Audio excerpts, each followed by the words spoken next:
बच्चों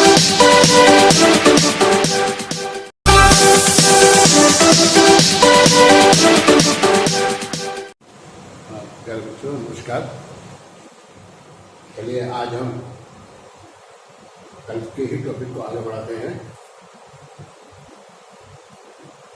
कल हमने आपको बताया था मांग की परिभाषा, आज परिभाषा और मांग के तत्व। अभी बताया था कि मांग के 5 तत्व होते हैं।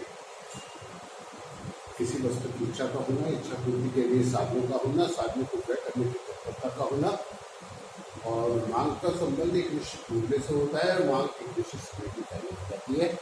तो मांग के 5 तत्व हमने बताए थे और साथ ही आपको ये बताया था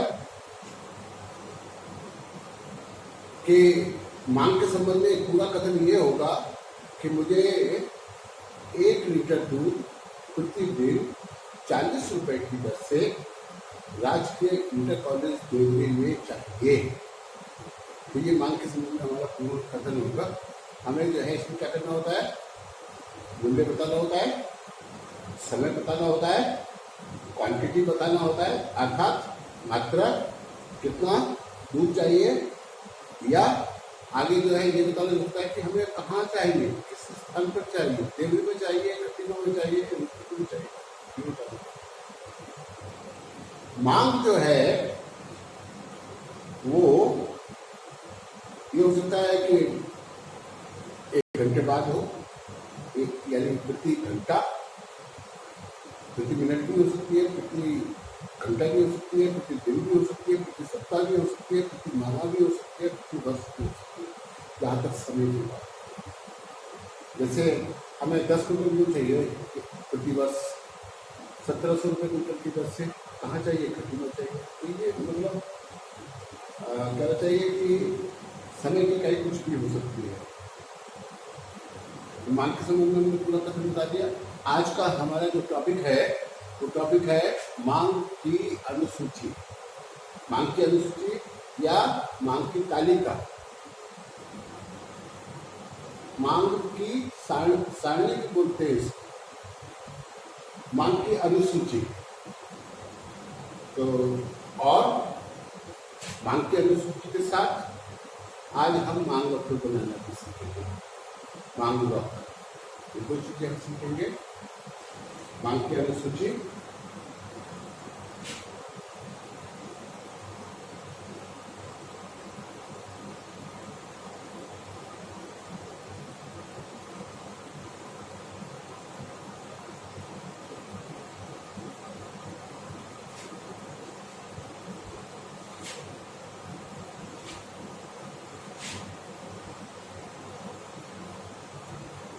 मांग की तालिका।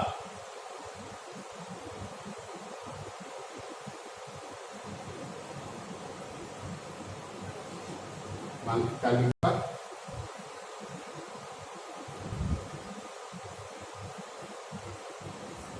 अनुसूची।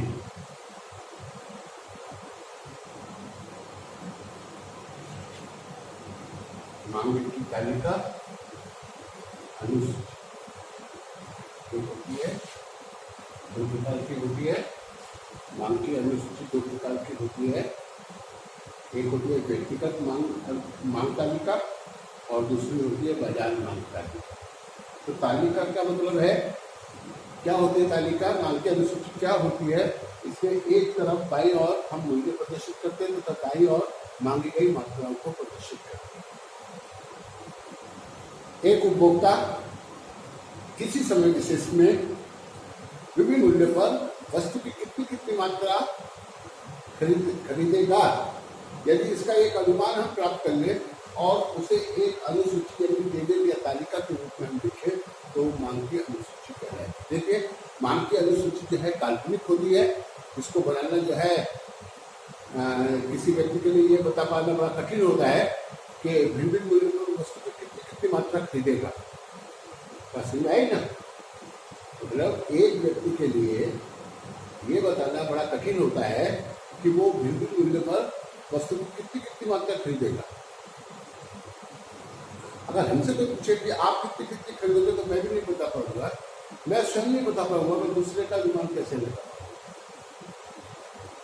तो मैं आपको बता दूं कि मांग की जो तालिका होती है वो काल्पनिक होती है। अब आप कहोगे कि जो काल्पनिक है तो उसको फिर मतलब उसका महत्व क्या। तो बेटे एक बात याद रखिए कि भले ही मांग की तालिका काल्पनिक होती है, किंतु एक व्यापारी यदि अपनी वस्तु की बिक्री से सही यदि लाभ कमाना चाहता है तो उसे अपनी वस्तु की मांग का अनुमान लगाना ही होगा। अगर वो मांग का अनुमान सही से लगा पाया तब तो वो लाभ अर्जित करेगा, अन्यथा उसको हानि हो जाएगी। जैसे उदाहरण के लिए एक हलवाई जलेबी बना रहा है। अब जलेबी बना रहा है, उसने अनुमान लगाया कि मेरा सुबह से लेकर शाम तक 40 किलो जलेबी बिक जाएगी। अब उसने 40 किलो जलेबी बना ली, ठीक है ना। 40 किलो जलेबी बना ली और बिक गई, शाम तक बिक गई, उसको लाभ हो जाए। अगर उसने सही अनुमान नहीं लगाया और उसने 80 किलो बना के बैठ गया तो मालूम पड़ा 40 किलो बिकेगी और शेष जो है बच जाएगी, और जो बच जाएगी वो अगले दिन जो है यानी खराब होने लगेगी। इसको एक और अच्छे उदाहरण से समझिए। एक फल विक्रेता सोचता है कि दिन में 2 कुंटल आम में दिन भर बेच दूं, और वो 2 कुंटल आम लेकर चला आता है, मालूम पड़ा 10 किलो आम बिक रहे। समझ रहे हैं ना। तो बाकी आम का क्या होगा, 10 किलो रोज के हिसाब से समझ लीजिए। 2 कुंटल लाया है वो, एक सप्ताह में 70 किलो आम बेचेगा। 130 किलो आम जो है वो सड़ गल जाएंगे, बिकेंगे नहीं, हानि हो जाएगी। तो इसलिए सही अनुमान जरूरी है। तो मांग कर देते हैं, बना के देते हैं, ठीक है। इसमें मुझे क्या करना है, एक और हमने मूल्य लगाना है और दूसरी ओर क्या करना है, मांग की मात्रा। क्योंकि यहाँ पे अपने यहाँ पे लिखेंगे आलू का मूल्य, आलू का मूल्य कितने किलोग्राम प्रति किलोग्राम आलू का मूल्य प्रति किलोग्राम।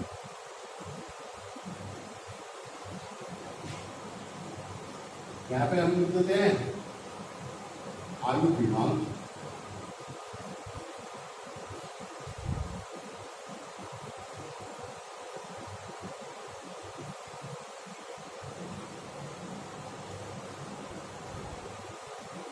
आलू की मांग। मान लीजिए बाजार में आलू का मूल्य है 6 रुपये किलो, 8 रुपये किलो, 10 रुपये किलो, 12 रुपये किलो, 14 रुपये किलो, 16 रुपये। ये व्यक्ति है ए।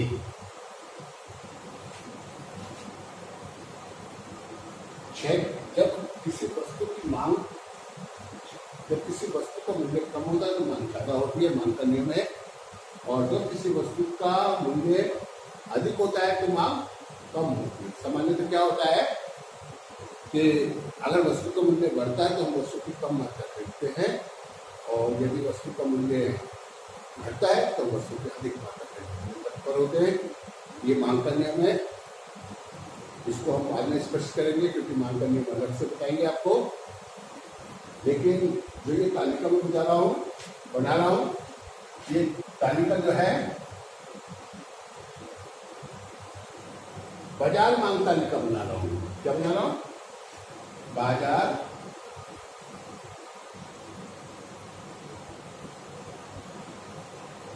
मांग तालिका।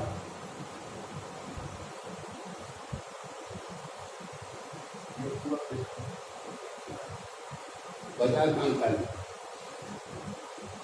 और देखिए यहाँ पे ये आलू की मांग है विभिन्न विक्रेताओं की। विभिन्न बाजार में विभिन्न उपभोक्ता होते हैं और बहुत सारे उपभोक्ता होते हैं। आलू खरीदने वाले बहुत सारे लोग होते हैं बाजार में। तो विभिन्न क्रेताओं की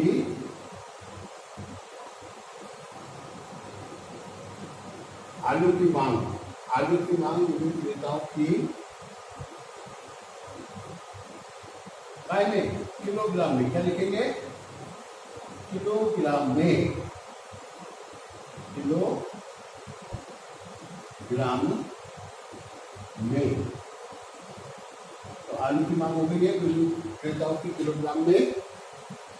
बाजार में मान लीजिए ए बी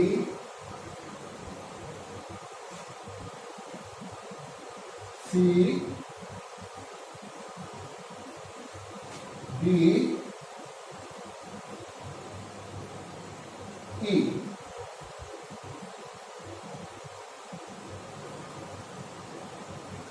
ये 5 उपभोक्ता हैं।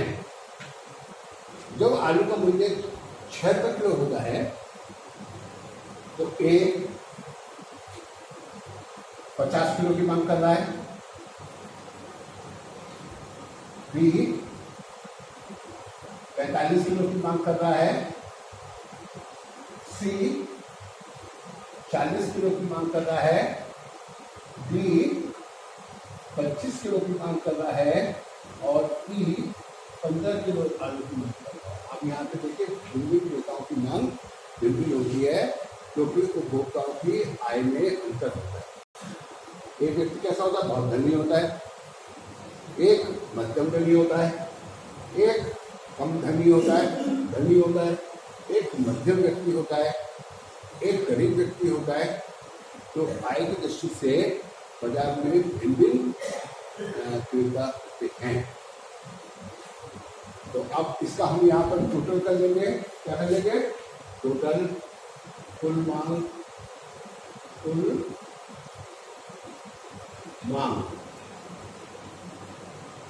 आलू की कुल मांग, ठीक है।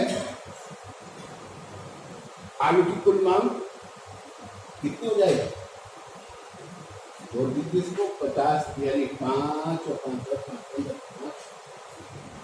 ऐसे लगा 1 6 4 10 4 14 2 16 1 17 175 समझ में आया? 6 रुपये मूल्य पर 175। अब मूल्य बढ़ जाता है क्योंकि धनी व्यक्ति तो इसको मांग पर प्रभाव पड़ता नहीं है। मान लीजिए नहीं पड़ रहा है तो 85 किलो रखिए, ये भी 45, चलिए इसको 42 कर दीजिए, इसको 35 कर दीजिए। सी जो है 35 किलो आलू की मांग कर रहा है, डी ये 20 किलो कर रहा है और ये 12 किलो। अब इसको जोड़ देंगे तो 2 5 7 और 2 9, 5 और 4 9 3 12 तो 14 और 1 15, 159 किलोग्राम। इसी प्रकार से मान लीजिए मूल्य बढ़ जाए 10 रुपये हो जाए, ये 85 किलो कर रहा है, ये 40 किलो, ये 32 किलो, ये 15 किलो, ये 9 किलो। इनको जोड़ देंगे कितना जाएगा? 7 और 9 16 6, ऐसे लगा 1 6 4 10 14 146 किलोग्राम, ठीक है। अब आलू का मूल्य बढ़ के हो गया 12 रुपये किलो। तो चलिए इसको भी थोड़ा सा घटा देते हैं। ये 45 किलो मांग कर रहा है या 48 किलो, जो भी लिखना चाहे आप, यहाँ पर 45 लिखा है। इसी प्रकार ये 35 किलो की मांग कर रहा है, ये 25 किलो, ये 10 किलो और ये झटके 5 किलो के रहेंगे। अभी इनको जोड़ेंगे 5 5 10 5 15 5 20 0 ऐसे लगे 2 6 3 9 2 11 और 12, तो 12 120 किलोग्राम। समझ में आ रहा होगा? इसी प्रकार 14 रुपए मूल्य पर ये 40 किलो की मांग कर रहा है, ये 30 किलो की मांग कर रहा है, ये 20 किलो की मांग कर रहा है, ये 5 किलो की मांग कर रहा है, ये 2 किलो की मांग कर रहा है। इनको भी जोड़ देंगे तो 7 4 3 7 दोनों 97 किलो मांग होगी। अब 16 रुपये मूल्य हो जाएगा। जब 16 रुपये मूल्य होता है तो ये 35 किलो, ये 25 किलो, ये 15 किलो और ये चलिए 2 किलो और ये 0 कोई मांग नहीं कर रहा। कितना हो जाएगा? 5 5 10 15 2 17 की 7 ऐसे जगह 1 4 3 और 1 4 मतलब 4 2 6 1 7 77 किलो। तो इस प्रकार हमने ये तालिका बनाई। ये बाजार मांग तालिका है। इसमें ये फर्स्ट कॉलम है, ये सेकंड है, ये थर्ड है, ये फोर्थ है, ये फिफ्थ, ये सिक्स,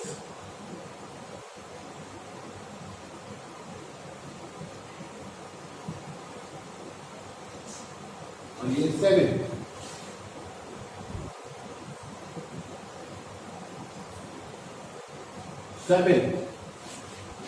तो इसमें क्या है कि फर्स्ट कॉलम में हमने मूल्य प्रदर्शित किए, सेकंड कॉलम में ए की मांग है, थर्ड कॉलम में बी की मांग, फोर्थ कॉलम में सी की मांग है, फिफ्थ कॉलम में डी की, इसी प्रकार सिक्स कॉलम में ए की मांग और लास्ट में ए बी सी डी की कुल मांग को जोड़कर लिखा जाएगा, कुल मांग हो जाएगी। इस प्रकार जो ये मांग तालिका बनी है इसको हम बाजार मांग तालिका कहते हैं।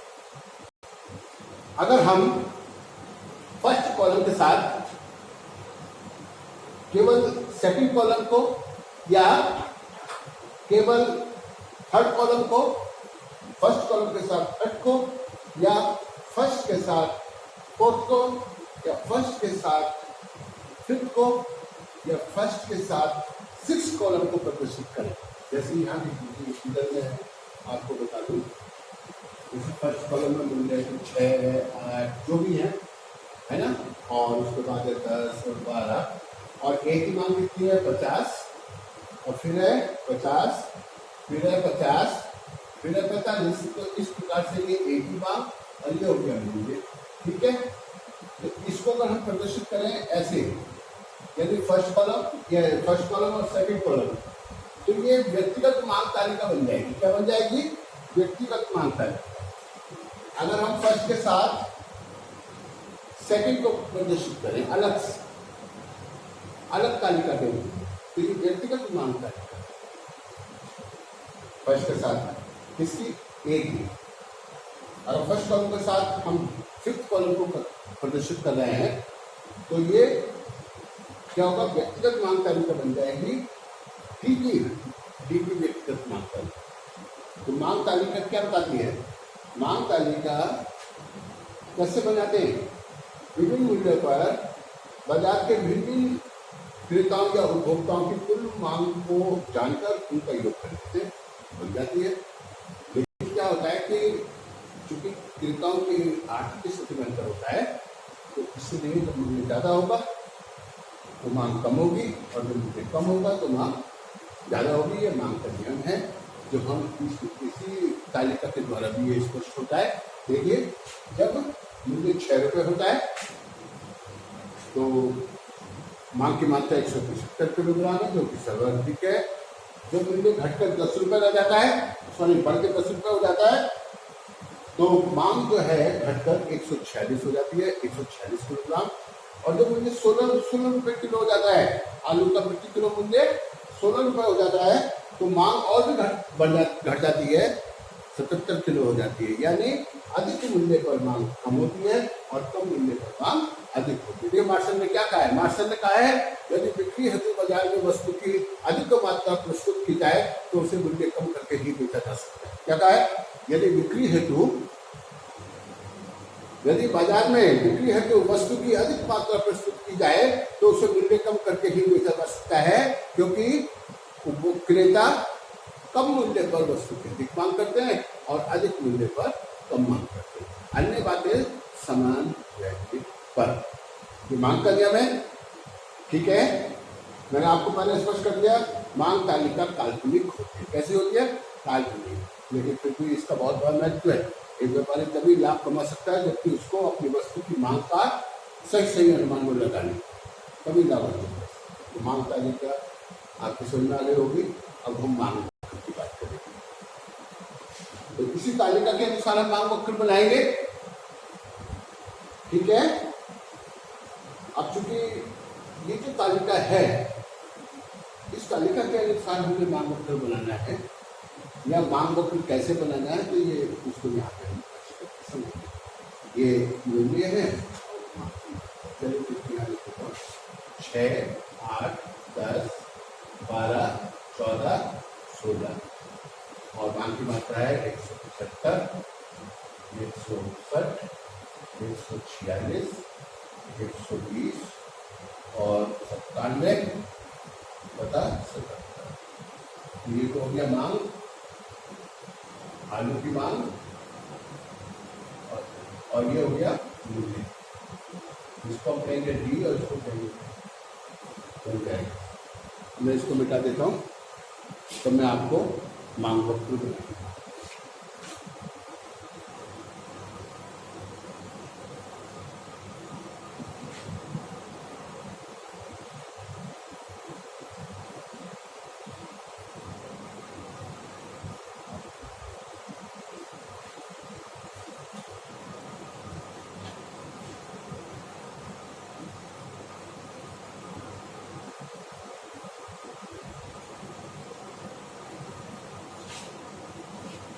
जैसे तालिका के अनुसार मैं आपको पहले तालिका का अकॉर्डिंग बना के दिखा देता हूँ।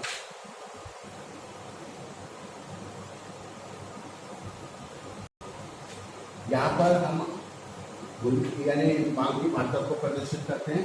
ओ एक्स अक्ष पर मांग की मात्रा को, आलू की मांग किलोग्राम में, किलोग्राम में डिनोमिनेटर साफ साफ लिखना, क्योंकि हमारे को नीचे पड़ रहा है, इसलिए थोड़ा अच्छा नहीं लिखा जा रहा है। आलू का मूल्य, आलू का मूल्य प्रति किलोग्राम, प्रति किलोग्राम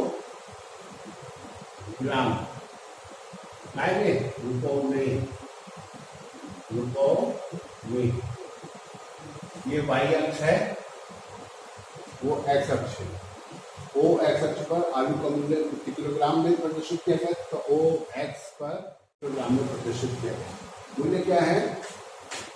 6, 8, 10, 12, 14, 16। तो 6, 8, 10, 12, 14, 16। मांग सबसे अधिक 175 को 25 कर लीजिए। 25, 50, 75, 100, 125, 150, 175। ये हो गया 25 kilo, 50 kilo, 75 kilo, 100 kilo, 125 kilo, 150 kilo, 175 kilo. इस तरीके से हमने आलू को लगा लिया। अगले मूल्य को लगा लेंगे। 6 रुपए पर 175 किलो है, तो ये यहाँ पे ये 6 है। ठीक है, इस तरीके से इस मूल्य की बात करें। 8 पर कितना? 159, यानी 60 थोड़ा ज्यादा। ये कितना हुआ? यहाँ से 25, तो 5 का हुआ 5 और 5 10 हो जाएगा, और 8 ये तो बेटा ये ब्लैक बोर्ड है, हमें थोड़ा सा परेशानी पड़ रही है सीधी रेखा खींचने में, आपको नहीं पड़नी चाहिए। 160 हो गया, 10 पर 146 है, तो 100 ये हो गया 50, तो यहाँ पर हो गया 40 और 6 46 आ जाएगा। ठीक है, 10 पर 146 इस तरीके से बिंदु ज्ञात कर लेंगे। और 14 पर कितनी है 120, ये 25 से 5 यहाँ कम कर लेंगे।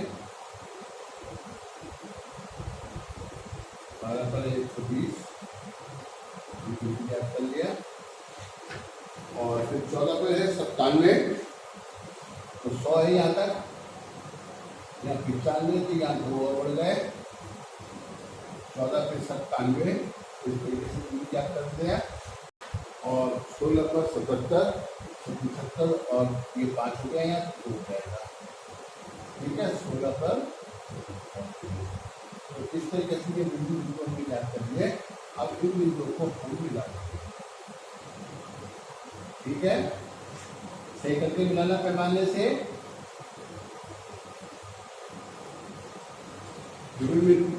बिंदु को मिला दिया, ये मांग वक्र बन जाएगा। मांग वक्र। चलिए, यहाँ तो आपने जो देखा इसको आप हेल के साथ बनाना चाहते हैं। ठीक है, अब यहाँ पे देखिए आप मांग वक्र बनाना हमने, ये इस तरीके से रेखा खींच देंगे, इधर ये रेखा खींच देंगे और ये वक्र हमने बना दिया।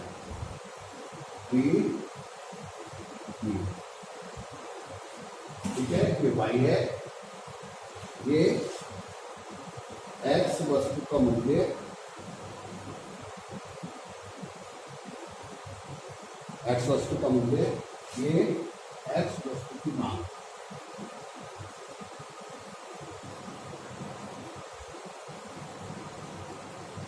ये मांग लिखा है।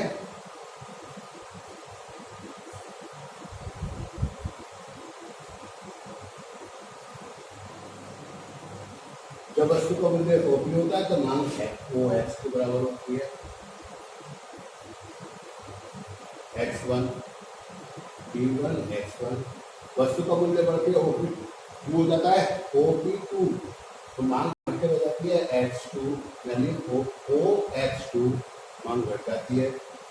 अगर मूल्य कम होता है, मूल्य घटकर OP3 हो जाता है, तो मांग बढ़कर x3 हो जाती है, OX3। यानी OP पर मांग कितनी है, यहाँ तक। OP1 पर कितनी है, यहाँ तक। और इसी प्रकार से OP मूल्य पर कितनी है, यहाँ तक।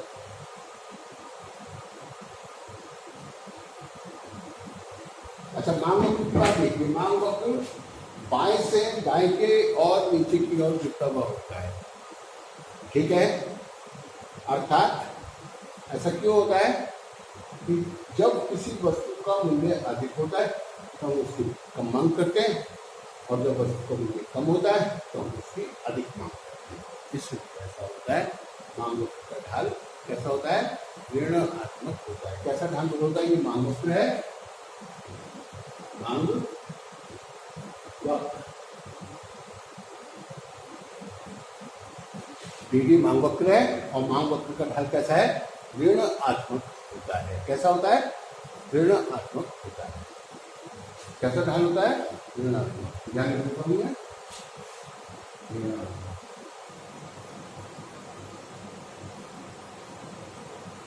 मांग वक्र का ढाल कैसा होता है, ऋणात्मक। ढाल ढाल स्कोप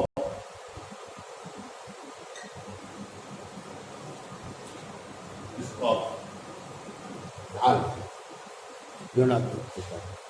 तो बच्चों, आज ये मांग और मांग वक्र बनाने में सिखाया। ये सरल रेखा के रूप में है। इसी मांग वक्र को हम वक्र के रूप में भी बना सकते हैं। ये कैसे, ये इस तरीके से